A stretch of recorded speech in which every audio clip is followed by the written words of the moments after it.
अस्सलामुअलैकुम बच्चों। हमारा आज का टॉपिक है सिग्निफिकेंट फिगर्स। ओके, तो बच्चों बहुत ही सिंपल सा एक छोटा सा टॉपिक है। ये लॉन्ग क्वेश्चन भी बन सकता है वैसे देखा जाए, लेकिन ज्यादातर बच्चों ये एमसीक्यूज और शॉर्ट क्वेश्चन के लिए इंपॉर्टेंट है। तो स्टार्ट करते हैं बच्चे। हमारे पास कोई स्केल है बच्चों। ओके, ये स्केल है, इसमें ये 1 है, ये 2 है, ये 3 है, ये 4 है और ये 5 सेंटीमीटर है फॉर एग्जांपल। और हम इस एरो की लेंथ मेजर करना चाहते हैं। ओके, ये एरो की लेंथ है। बच्चे मैं आपसे सवाल पूछता हूं कि आप बताओ इस एरो की लेंथ क्या है, तो आप कहोगे कि ये 3.3 सेंटीमीटर हो सकती है। कोई बच्चा कह सकता है 3.35 सेंटीमीटर हो सकती है। कोई बच्चा कह सकता है 3.4 सेंटीमीटर हो सकती है।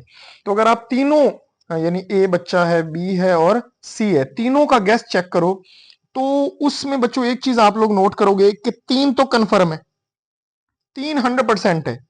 बात समझ आ रही है? तो इसका मतलब है कि जो एक्यूरेटली नाउन है, एक्यूरेटली नाउन, ओके, और जो आगे वाला वैल्यू वो 3 हो सकता है, 35 हो सकता है, 4 हो सकता है, वो हमारे पास क्या है, डाउटफुल है। ओके, यानी उसके बारे में हम 100% श्योर नहीं है कि वो वाकई जो है वो 3 है, 3 5 है या 4 है। ओके, तो ये जो वैल्यू हमारे पास आई, ये असल में दो वैल्यू से मिलकर बनी है। एक हमारे पास है एक्यूरेटली नाउन डिजिट और दूसरा बच्चे हमारे पास है डाउटफुल डिजिट। तो बच्चे ऐसी मेजरमेंट जो हमारे पास इन दो का कॉम्बिनेशन हो, उसको हम नाम देते हैं सिग्निफिकेंट फिगर्स का। ओके, तो ये बच्चों कहलाते हैं सिग्निफिकेंट फिगर्स। अगर मैं इसको डिफाइन करूं तो आप इसको यूं डिफाइन करते हैं, in any measurement, in any measurement the accurately noun digit, the accurately noun digit, noun digit and first, साथ वाला जो है वो एस्टिमेटेड या doubtful digit, doubtful digit called significant figures. तो बच्चे इसको हम बोलते हैं सिग्निफिकेंट फिगर्स, यानी हमारे पास एक 100% कंफर्म है, लेकिन जो साथ वाले हैं वो डाउटफुल है। ओके, तो अब हम इसको, इसके कुछ रूल्स हैं बच्चों जो यहाँ पे हम डिस्कस करेंगे। सिग्निफिकेंट फिगर के रूल वो क्या है? तो पहला रूल बच्चे ये है कि हमारे पास 1 से लेकर 2 3 4 5 6 7 8 और 9 ये सारे के सारे सिग्निफिकेंट, सारे के सारे क्या है, सिग्निफिकेंट। मसलन मैं आपसे सवाल पूछता हूं कि 37 है, इसमें सिग्निफिकेंट कितने हैं? तो ये भी है, ये भी है, तो इसमें कितने हुए, 2।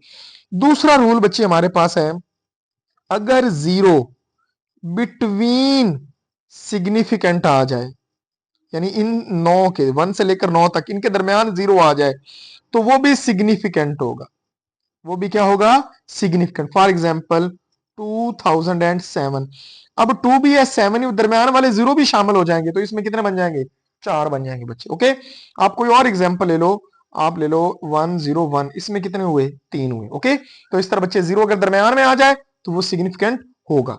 और अगर मैं बच्चों को यहाँ पे बात करूं रूल नंबर 3 की, तो रूल नंबर 3 बच्चों क्या होता है कि अगर हमारे पास डेसिमल हो, क्या हो, डेसिमल यानी पॉइंट लगा हुआ है। ओके, और पॉइंट लगा हुआ तो उसके जो लेफ्ट साइड वाले 0 होंगे, लेफ्ट साइड वाले 0, तो उनको बच्चे हम काउंट नहीं करेंगे।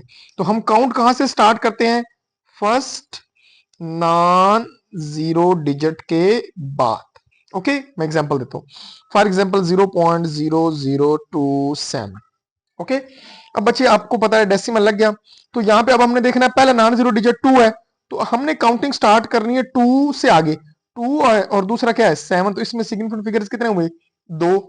मैं एक और एग्जांपल देता हूं बच्चे, यहाँ पे अगर हमारे पास हो 0.00309, अब कितने हुए, तो आपको पता है बच्चे पॉइंट लगा हुआ है तो ये वाले काउंट नहीं होंगे, ये भी नहीं होगा, ये भी नहीं होगा, ये भी नहीं होगा। पहले नॉन 0 3 से शुरू करेंगे, तो 3 के बाद 0 दरमियान में आ गया, ये भी काउंट होगा, 9 भी काउंट होगा, तो 0 दरमियान में है, तो इसका मतलब इसमें कितने हुए, 3 हुए बच्चे।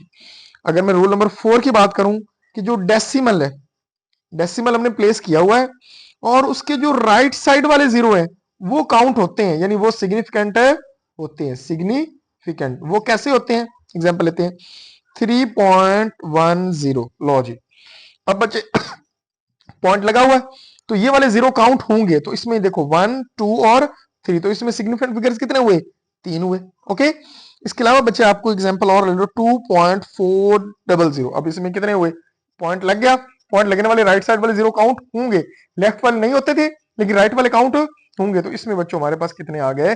4 आ गए। ओके, और बच्चे लास्ट पे है रूल नंबर 5। और रूल नंबर 5 बिल्कुल सिंपल है कि अगर हमारे पास कोई वैल्यू साइंटिफिक नोटेशन में लिखी है, साइंटिफिक नोटेशन में कोई वैल्यू लिखी है, ओके, तो याद रखना बच्चे एक्सपोनेंट जो होता है, एक्सपोनेंट पावर ऑफ 10, उसके अलावा उससे पहले पहले वाले सारे वो सिग्निफिकेंट होंगे। वो क्या होंगे? सिग्निफिकेंट। मसलन 3.0 इंटू 10 इज पावर 30 माइनस 30। मैं ये एग्जांपल ले लेता हूं बच्चे हैं। तो अब आपको पता है ये 10 की पावर है, ये वाले काउंट नहीं होने, इससे पहले वाले होने। तो 3 भी है, पॉइंट लगा हुआ है, बाद वाला 2 भी होगा। तो इसमें सिग्निफिकेंट फिगर्स कितने हुए? 2 हुए। ओके, अगर मैं यहां से ये पूछता हूं कि हमारे पास 1.022 into 10 is power minus 37 for example, तो बच्चे याद रखना ये 1 2 3 और 4 ये सारे होंगे, लेकिन जो पावर वाले वो काउंट नहीं होंगे। तो इसमें सिग्निफिकेंट फिगर्स कितने हुए? 4। तो आप लोगों ने देखा बच्चों, ये मैंने जो 4 और इनकी एग्जांपल्स दिए हैं उसकी मदद से आप सारे सिग्निफिकेंट फिगर्स फाइंड कर सकते हैं। ओके, तो ये बच्चे हमारा छोटा सा टॉपिक था। आई होप आपको ये क्लियर हो गया होगा। अगर कोई क्वेश्चन हो तो कमेंट बॉक्स में बता दीजिएगा, मैं आपको उसका आंसर दे दूंगा। मिलते हैं बच्चों नेक्स्ट वीडियो में, तब तक के लिए अल्लाह हाफिज।